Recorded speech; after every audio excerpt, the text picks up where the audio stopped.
In 2050, I want to have more toys and a better future for us. And those toys must be made of eco-friendly materials. Yes.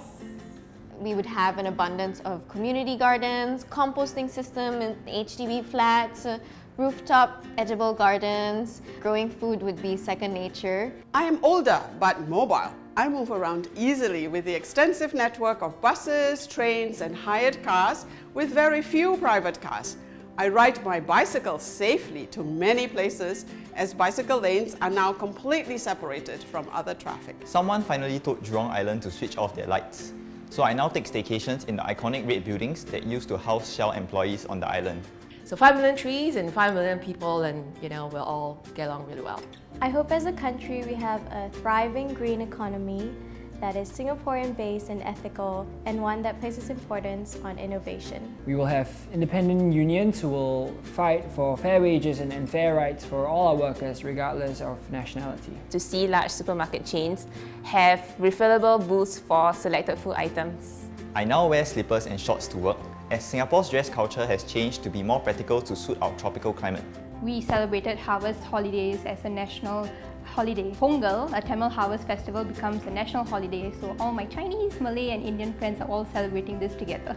At the National Day rally, the Prime Minister will always quote from a Singapore book that she has read.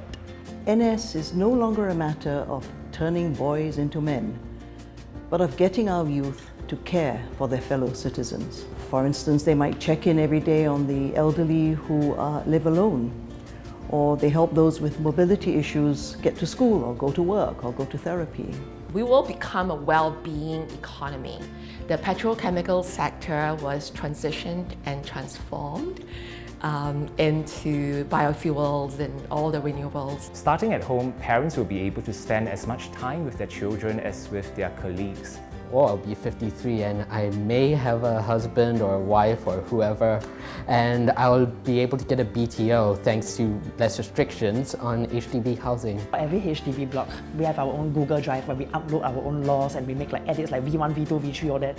And after that, that actually determines how we live our lives, how we spend on local projects, and how we run our society as a whole. To see the healthcare system become administratively less tedious, especially for senior citizens. We won't have things like CMIO or Racial Harmony Day because we'll have so many interracial families that all our current stereotypes just won't work anymore.